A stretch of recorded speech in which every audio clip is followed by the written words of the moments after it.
नमस्ते दोस्तों, आज इस वीडियो में हम चर्चा करेंगे इक्विटास स्मॉल फाइनेंस बैंक के बारे में।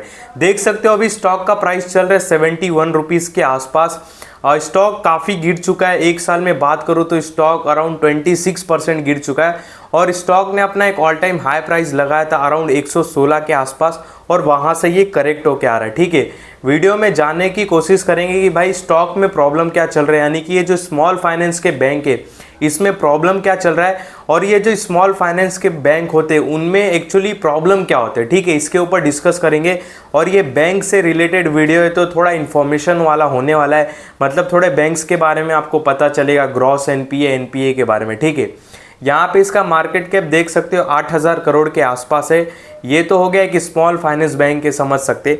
हम इसके नेट प्रॉफिट पे अभी नहीं जाएंगे सीधा, पहले हम इसके बात कर लेते ग्रॉस एनपीए नेट एनपीए, क्योंकि बैंक का सबसे मेन यही रहता है। और दूसरा होता है आरओई। आरओई अराउंड 15 के आसपास होना चाहिए, 15 से ऊपर होना चाहिए तो अच्छी बात है। अगर इसका मैं आरओई देखता हूँ तो 14 है, ठीक बोल सकते हो। ठीक है, यहाँ पे जब नीचे आते हैं तो बैंक का सबसे इम्पॉर्टेंट होता है नेट एनपीए और ग्रॉस एनपीए। क्यों? Net NPA means non performing asset, यानी कि बैंक किसको कर्जा दे रहा है और वहाँ से पैसा नहीं मिल रहा है तो वो भाई एनपीए हो जाता है, यानी कि अब वहाँ से वो पैसा नहीं मिल रहा है, वो पैसा बैंक को लॉस भरना पड़ता है। ठीक है, मैं आपको पहले नेट एनपीए 1 से कम होना चाहिए, इस बात को समझ जाओ बैंक का, तो ही बैंक ठीक रहता है, इस बात को समझ जाओ। ठीक है, फर्स्ट पॉइंट ये बैंक का। और सेकेंड पॉइंट मैं आपको ग्रॉस एनपीए और नेट एनपीए में फ़र्क बता देता हूँ। देखो, मान लो कि कोई बैंक है, ठीक है, फिर मैं इसके पीडीएफ में लेके चलूँगा, फिर आपको समझ में आएगा। मान लो कि कोई बैंक है, ठीक है, अब उसका ग्रॉस एनपीए मैं नंबर्स में बताता हूँ, परसेंटेज में नहीं, नंबर में आपको काफ़ी अच्छे से समझ में आएगा। कोई बैंक है और उस बैंक ने कर्जा दिया है 100 करोड़ का, सपोज किसी को 100 करोड़ का कर्जा दिया है, लोन दिया है। अब बैंक को भरोसा नहीं है कि वो कर्जा नहीं आएगा। ठीक है, बैंक को ऐसा लगता है कि जो हमने 100 करोड़ रुपया दे दिया वो डिफ़ॉल्ट हो गया है, बैंक को ऐसा लगता है, तो वो 100 करोड़ हो जाएगा ग्रॉस एनपीए। ठीक है, अब मान लो कि बैंक को कहीं ना कहीं लगता है कि उस 100 करोड़ में से हमको 40 करोड़ आ सकता है, किसी कोई गुंजाइश है वहाँ से 40 करोड़ हमको मिल सकता है। इस 100 करोड़ का जो हमारा लोन डिफ़ॉल्ट हुआ था ना, उसमें से ऐसा लग रहा है एक उम्मीद बची हुई है 40 करोड़ कम से कम आने की, तो जो 40 करोड़ है वो नेट एनपीए हो जाएगा। और सबसे मेन ना नेट एनपीए ही होता है, और मतलब जो नेट एनपीए का जो अमाउंट रहता है ना वही मेन रहता है, वही बर्डन रहता है। क्योंकि जो बाकी 60 करोड़ का अमाउंट है वो तो पूरा समझ जाओ बैंक ने तो पूरा मान ही लिया है कि अब नहीं आएगा, तो उसको तो हटा दो, अब उसको तो गायब कर दो अब। ठीक है, वो तो बैंक मान ही लिया कि अब लॉस हो गया, पर जो नेट एनपीए सबसे मेन वही है, क्योंकि उनको उम्मीद है उतना आने की। ठीक है, ये बात हो गई। यहाँ पे मैं इनका पीडीएफ ओपन करता हूँ, आपको दिखाने की कोशिश करता हूँ, एक बार पीडीएफ ओपन हो जाए और इनका मैं अमाउंट दिखाता हूँ कि ग्रॉस एनपीए नेट एनपीए का इनका अमाउंट कितना है। एक बार ये पीडीएफ ओपन हो जाए तो मैं आपको दिखाता हूँ। ठीक है, तो आपको काफ़ी अच्छे से अभी समझ में आएगा धीरे धीरे। आपको एग्जाम्पल के लिए मैं एचडीएफसी बैंक का भी दिखा दूंगा। यहाँ पे देख सकते हो कि इन्होंने अमाउंट वगैरह भी लिख के रखा है, जैसे कि देखो इन्होंने लिखा है कि ये ग्रॉस एनपीए का इनका अमाउंट कितना है, अराउंड 88,903,000 करोड़, 903,000 इनका ये अमाउंट है। ये लाख में है मेरे ख्याल से, हाँ ये जो भी अमाउंट है ये लाख में। तो इनका ग्रॉस एनपीए कितना है, 88 लाख, यानी कि बैंक को लग रहा है कि 88 लाख अब हमारा नहीं आने वाला। ठीक है, ये इनका डिफ़ॉल्ट हो गया। और इसमें नेट एनपीए नीचे कितना लिखा है, 26 लाख के आसपास, और बैंक को अभी भी उम्मीद है कि इस 88 लाख में से 26 लाख आ सकता है। ये करंट क्वार्टर का है ना, हाँ जी हाँ, ये लास्ट क्वार्टर का ही है। तो बैंक को लग रहा है 26 लाख के आसपास आ सकता है। तो बैंक का डिफ़ॉल्ट अमाउंट कितना है, अराउंड 26 लाख के आसपास। और अगर हम बैंक का यहाँ पे नेट प्रॉफिट देखें 1 क्वार्टर का, तो 1 क्वार्टर का नेट प्रॉफिट है अराउंड 26 करोड़, 28 करोड़, 200 करोड़। तो इससे क्या है ना कि बैंक में बर्डन नहीं आएगा। पूछो क्यों? क्योंकि बैंक का जो क्वार्टरली नेट प्रॉफिट है वही करोड़ों के ऊपर आ रहा है। जो बैंक का डिफ़ॉल्ट अमाउंट है वो 26 लाख है, ठीक है, पर नेट प्रॉफिट इनका ना 26 करोड़, 208 करोड़, 202 करोड़, इतने बड़े बड़े अमाउंट में इनका नेट प्रॉफिट आ रहा है। तो बैंक तो डिफ़ॉल्ट नहीं होगा, यानी कि बैंक को कुछ दिक्कत नहीं होने वाला है। बैंक को कब दिक्कत होता था मैं आपको बताता हूँ। मान लो कि बैंक का नेट प्रॉफिट आ रहा है 10 करोड़, एग्जाम्पल के लिए बैंक का नेट प्रॉफिट आ रहा है 10 करोड़, और बैंक का जो डिफ़ॉल्ट अमाउंट है यानी कि जो नेट एनपीए वो 40 करोड़ रहता ना तो बैंक को दिक्कत आता, क्योंकि बैंक जितना कमा नहीं रही है बैंक के ऊपर उतना अमाउंट डिफ़ॉल्ट हो गया तो बैंक को दिक्कत आती थी। पर इस सिचुएशन में इक्वाटस स्मॉल जो फाइनेंस बैंक है वैसा कुछ भी सिचुएशन नहीं है, तो यहाँ तक तो बैंक ठीक है, कुछ भी दिक्कत नहीं अभी, क्योंकि इनका जो डिफ़ॉल्ट अमाउंट है वो अराउंड 26 लाख के आसपास है। और बैंक एक क्वार्टर में अराउंड, अभी इसी क्वार्टर का तो कम आया इनका 26 करोड़। अगर मैं ये क्वार्टर छोड़ देता हूँ, शॉर्ट टर्म के लिए कुछ इशू आ रहेगा, मैं उतना डीप में नहीं गया हूँ इस स्टॉक के, जो मेन मुद्दा है मैं उस पर डिस्कस कर रहा हूँ। तो ये जो बैंक है वो एक क्वार्टर में अराउंड 200 करोड़ के आसपास नेट प्रॉफिट जनरेट करिए, तो जो भी इनका डिफ़ॉल्ट अमाउंट है 26 लाख का उनको वो चुकाने में दिक्कत नहीं होगा, तो यहाँ तक तो बैंक सही है। बाकी देखो स्टॉक का प्राइस क्यों गिर रहा था, मेरे ख्याल से जो इनका नेट एनपीए था ना ये एक के ऊपर चला गया था। देखो मैं यहाँ पे देख रहा हूँ ना प्रीवियस क्वार्टर का 2021 से इनका नेट एनपीए 2.38, 2.46, 2.38, 2.47, 2.15, 1.96 और पर अब इनका नेट एनपीए अराउंड 0.83 हो गया है, जो कि काफ़ी अच्छी बात है। और मैं यहाँ पे वापस पीडीएफ ओपन करता हूँ एक बार, डाउनलोड हुआ था पहले से, ठीक है। तो देखो पहले क्या हुआ था यहाँ पे, मैं आपको दिखाता हूँ एक बार, किधर गया, यहाँ पे देखो, हाँ बैंक की पहले सिचुएशन ख़राब हो रही थी और बैंक धीरे धीरे अपना डिफ़ॉल्ट मिटाते गया, ठीक है।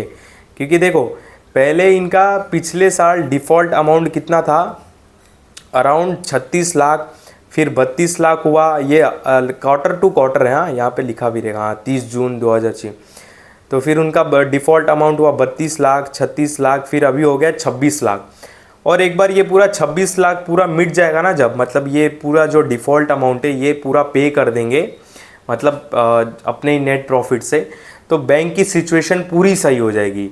पर बैंक की देखी जाए तो अभी तक 80% सिचुएशन ठीक हो गई है, क्योंकि जो इनका नेट एनपीए वो 1 से कम हो गया है, तो ठीक है इस क्वार्टर में सुधरा है। और मेरे को लगता है कि ये नेट प्रॉफिट से इन्होंने अपना ये नेट एनपीए ही कम किया है, क्योंकि इस बार देख रहे हो ना इनका प्रॉफिट कितना कम आता हुआ दिखाई दिया है, ठीक है। तो यही दिक्कत है भाई, बैंकों में यही सारी दिक्कत होती है, ग्रॉस एनपीए, एनपीए। अगर मैं आपको एक एचडीएफसी बैंक दिखाऊँ ना एग्जांपल के लिए, ये तो बहुत उन्नत किस्म की बैंक है, बहुत खतरनाक और अच्छी बैंक है, तो इसमें भी मैं आपको एक समझा देता हूँ। जैसे इनका देखो मैं पीडीएफ ओपन करता हूँ, ठीक है, आपको वापस समझ में आएगा। ग्रॉस एनपीए, नेट एनपीए समझा ना आपको, ये देखो अब ये बैंक सही है कि नहीं हम जाने कैसे, एक और एग्जांपल से समझा देता हूँ। देखो इन्होंने लिखा है कि इनका ग्रॉस एनपीए कितना है, ये करोड़ में अमाउंट है, हाँ याद रखना इनका करोड़ में रहेगा, हाँ करोड़ में। इनका ग्रॉस एनपीए अमाउंट कितना है, अराउंड 33,000 करोड़ के आसपास, ठीक है, इनका ग्रॉस एनपीए। मतलब एचडीएफसी बैंक समझ चुका है कि मुझे 33,000 करोड़ नहीं मिलने वाला, अभी डिफ़ॉल्ट हो चुका है। और उसमें से नेट एनपीए इनका कितना है, अराउंड 9,508 करोड़ के आसपास। पर बैंक को अभी भी उम्मीद है कि इस 33,000 करोड़ में से हमको 9,500 करोड़ तक मिल सकता है, ये उम्मीद है, ठीक है। और इसमें नेट एनपीए इनका कितना है, 9,508 करोड़। अब इनका नेट एनपीए ही सबसे मेन रहता है, क्योंकि ये उनको उम्मीद रहती है मिलने की 9,508 करोड़, मतलब इनका जो डिफ़ॉल्ट अमाउंट है अराउंड 9,508 करोड़ के आसपास है। अगर मैं एक क्वार्टर का नेट प्रॉफिट देखूँ एचडीएफसी बैंक का, वो निकल के आ रहा है 17,000 करोड़ के आसपास, और बैंक का डिफ़ॉल्ट अमाउंट कितना है, 9,508 करोड़। तो बैंक सेफ है, क्यों? क्योंकि जितना इनका डिफ़ॉल्ट अमाउंट है उससे ज़्यादा ये 3 महीने में कमा ले रहे, तो बैंक के ऊपर बर्डन नहीं आएगा, तो बैंक को कुछ नहीं होने वाला है, ठीक है। तो ऐसा देखा जाता है, समझ गए ना। तो ये इक्वाटास में कुछ इशू नहीं है। वो जब इनका जो डिफ़ॉल्ट अमाउंट है ना, वो मुझे अभी तो मैंने 3 ही क्वार्टर का देखा, इसमें 3 ही क्वार्टर का दिखा रहा है ना। इसमें एक्चुअली ना देखो इक्वाटास का मैं खोलूँ ना, ये देखो कहाँ कब तक का दिखा रहा है, 31 मार्च 2024 का क्वार्टर का, और फिर 30 जून 2023 का, 2-3-4 ही क्वार्टर का दिखा रहा है ईयर ऑन ईयर के हिसाब से। तो मुझको यही लग रहा है कि इनका जो ये डिफ़ॉल्ट अमाउंट है ना ये बढ़ता गया, इसके वजह से स्टॉक का प्राइस डाउन आ गया। और हिस्ट्री नहीं है ना इनका, अगर मिलता ना हिस्ट्री और पीडीएफ में तो बहुत अच्छे से पता चल जाता। पर मुझे इशू यही लग रहा है, ठीक है, क्योंकि देखो पहले इनका डिफ़ॉल्ट अमाउंट था अराउंड 36 लाख, फिर इन्होंने अपना डिफ़ॉल्ट अमाउंट कम कर दिया 32 लाख, फिर वापस इनका डिफ़ॉल्ट अमाउंट 36 लाख हो गया। फिर अभी रिसेंटली लास्ट के क्वार्टर में इनका डिफ़ॉल्ट अमाउंट वापस कम हो गया 26 लाख। तो ठीक है, दिक्कत नहीं है, बैंक ठीक है भाई, अच्छा कर रही है परफॉर्मेंस, ठीक है। आरओई भी ठीक ठाक है और नेट प्रॉफिट इतना तो जनरेट कर रही है जितना ये डिफ़ॉल्ट अकाउंट अपना मिटा दे, वो ठीक है। और अभी नेट एनपीए इनका 1 से कम हो गया है, तो मुझको लगता है कि अब परफॉर्मेंस देगा, स्टॉक देगा, ज़रूर देगा। और देखो हाँ, ये सारी बात तो हो गई बैलेंस शीट की। मेन स्मॉल फाइनेंस बैंक के साथ होता क्या है ना, आप ये भी देखा करो, मैं तो ये स्टॉक का देख रहा हूँ, जो स्टॉक में आप जो भी फाइनेंस स्मॉल फाइनेंस बैंक में आप इन्वेस्टेड हो ना, उसका जाके देखो। देखो अभी इनका लोन मतलब कहाँ से इनको पैसा ज़्यादा आता है, मतलब लोन बुक कहाँ कहाँ पे, मैं आपको समझाने की कोशिश करता हूँ। ये स्मॉल बिजनेस लोन्स कितने देते, 32% तक देते। 32% मतलब रेवेन्यू यहाँ से इनको आता है, सॉरी, स्मॉल बिजनेस लोन ये 32% मतलब ये लोन कहाँ कहाँ बांटते वो समझो। स्मॉल बिजनेस लोन को ये 32% लोन बांटते। Vehicle finance 25%, micro finance 29%, housing finance केवल 9% है। हाउसिंग फाइनेंस को ज़्यादा लोन बांटते ना तो ठीक रहता था। पूछो क्यों? क्योंकि देखो हाउसिंग का एक तो इंटरेस्ट कम रहता है, जो हाउसिंग फाइनेंस होता है ना उसका इंटरेस्ट कम रहता है। और उसमें कैसा ना, अगर किसी ने घर पे लोन लिया है, घर दे के अपना लोन लिया है, अगर लोन नहीं चुका पा रहा है तो उसका घर बिक के बैंक अपना पैसा ले सकता है वापस। पर स्मॉल बिजनेस के अगर लोन जल्दी डिफ़ॉल्ट हो जाते हैं ना, लेना इम्पॉसिबल रहता है। क्योंकि स्मॉल बिजनेस जो लोन रहते हैं ना, ज़्यादा मैं जितना जानता हूँ ज़्यादा वो सिक्योरिटी डिपॉजिट नहीं कराते। मतलब ज़्यादा से ज़्यादा क्या करेंगे, वो बोलेंगे ये मेरी शॉप है, ये रख लो गिरवी, ये रेंट पे शॉप है, ये गिरवी रख लो, थोड़े सामान है वो रख लो, तो यही सारे गिरवी रखेंगे। तो उसमें बैंक का ना पैसा वापस मतलब वो बेच के वसूल नहीं कर सकते। पर जो हाउसिंग फाइनेंस रहता ना, उसमें क्या रहता ना, उसमें जल्दी लोन डिफ़ॉल्ट नहीं होता है। पहला तो उसमें लोन इजीली चुका देते लोग, और प्लस अगर नहीं भी चुका पाए तो बैंक भाई घर बेच के ले लेगी अपना पैसा, ठीक है। और दूसरा व्हीकल फाइनेंस, यानी कि वहाँ से भी इनको वहाँ भी ये पैसा ज़्यादा बांट रहे 25%। तो वहाँ भी दिक्कत है, क्योंकि भाई ज़्यादातर बाइक के कर्जे नहीं चुका पाते, तो बाइक अभी सेकेंड हैंड में कितने में बिके नहीं बिके, तो ये सारे इशू रहते। और बाद में यही इशू है, ज़्यादातर इनका लोन वहीं पे जा रहा है, स्मॉल बिजनेस को और व्हीकल फाइनेंस को और माइक्रो फाइनेंस को, छोटे छोटे मतलब बिजनेस और ये बाइक्स को जा रहा है। अगर ये हाउसिंग फाइनेंस को इनका लोन ज़्यादा जाता था ना तो बहुत अच्छी बात होती थी। जो बजाज हाउसिंग फाइनेंस है ना, जो हाउसिंग फाइनेंस करता है वो ज़्यादातर सैलरीड पर्सन को लोन देता है, जिनका सैलरी प्रॉपर आता है, प्रॉपर कट बैंक में उनका सैलरी आता है, ऐसे लोग को देता है। इसके लिए इन सब का लोन जल्दी डिफ़ॉल्ट नहीं होता है। बजाज फाइनेंस का हुआ, एचडीएफसी बैंक का हुआ, जिन उनका फिक्स रहता है भाई, इनका सैलरी 20,000 के ऊपर आएगा, 30,000 के ऊपर आएगा तो ही लोन मिलेगा। ऐसे सारे बहुत सारे टर्म एंड कंडीशन रहते हैं बड़े बैंक के, इसके लिए उनका लोन जल्दी डिफ़ॉल्ट नहीं होता है, ठीक है। तो देखो छोटे बैंक्स में ये सारे प्रॉब्लम होते हैं, ध्यान दो। जो भी आप छोटे बैंक में इन्वेस्टेड हो प्लीज़ मतलब ऐसे सारे पढ़ो, उनका अमाउंट डिफ़ॉल्ट कितना है। अगर उनका अमाउंट डिफ़ॉल्ट ज़्यादा है और उनका नेट प्रॉफिट कम है तो आपको ध्यान देने की ज़रूरत है। ये सारी बात आपको देखना चाहिए, बाकी कुछ देखने लायक नहीं, इसमें क्या ही देखे। बाकी net profit year on year बात करूँ तो एक टाइम पर ये माइनस में थे और आज ये 634 करोड़ के नेट प्रॉफिट पे बैठे। बैंक का कंडीशन काफ़ी अभी अच्छा हो गया है, क्योंकि नेट एनपीए इनका 1 से कम हो गया है। तो बैंक में कुछ, इस बैंक में तो डरने की ज़रूरत नहीं हाल फिलहाल के लिए, ठीक है। बाकी यहाँ पे पब्लिक की होल्डिंग ना भाई 34% दिखाई दे रही है। पब्लिक की होल्डिंग भी यार बहुत ज़्यादा है यहाँ पे, ठीक है।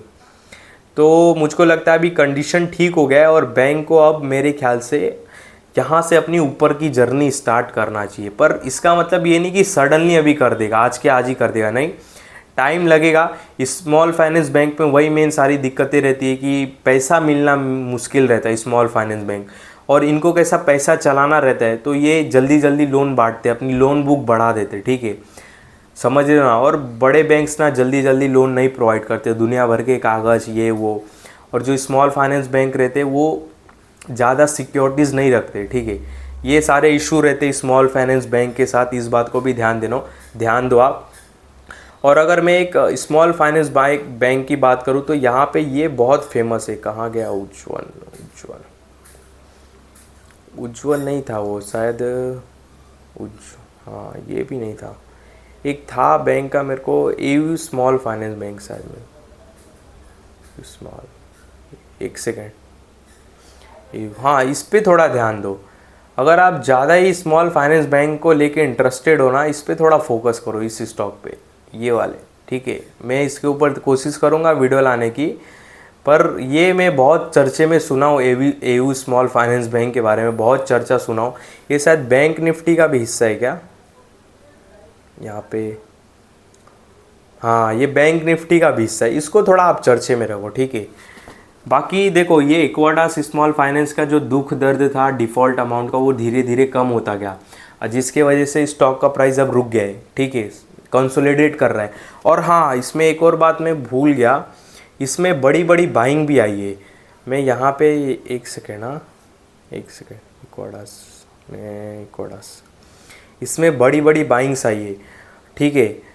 और ये बाइंग्स मेरे को लगता है ना इसके वजह से आई है क्योंकि इनका जो लोन बुक सुधरता जा रहा था ना। आप इसका चार्ट ओपन करना एक बार, आप करना, ठीक है, और देखना पिछले 2-3 साल का चार्ट, कम से कम 3 साल पहले चार्ट में जाना, और जहाँ पे बड़ी बड़ी कैंडल बने ना 10%, 15% के ऊपर की, 20% की कंटिन्यू ग्रीन कैंडल बने, 15-20% की, वो देखो एक बार कितना है। इसमें मैं चेक किया था 2-3 बार, इसमें ना 15-20% की बड़ी बड़ी मतलब कंटिन्यू कैंडल, ग्रीन कैंडल बनी थी, जो कि अच्छी बात है। क्योंकि देखो, ये बैंक का जब कंडीशन ठीक होता है ना, मतलब इनका जो डिफ़ॉल्ट अमाउंट है वो धीरे धीरे जब कम होता है ना, तो जो स्मार्ट बायर्स रहते हैं, जो बैंक्स होते हैं, जो एचएनआई लोग होते हैं, वो बायर्स आने लगते हैं। क्योंकि जैसे इनका पूरा जो डिफ़ॉल्ट अमाउंट अगर 26 लाख पूरा ऑलमोस्ट कम हो जाएगा ना पूरा, तो बहुत सडनली फायर हो जाएगा स्टॉक, ठीक है। तो देखो, स्टॉक को ट्रैक करो, बाकी स्टॉक में कुछ भी दिक्कत नहीं है, ठीक है। बाकी रिस्क भी बहुत है स्मॉल फाइनेंस, इस बात को याद रखना, मैंने रिस्क बता दिया।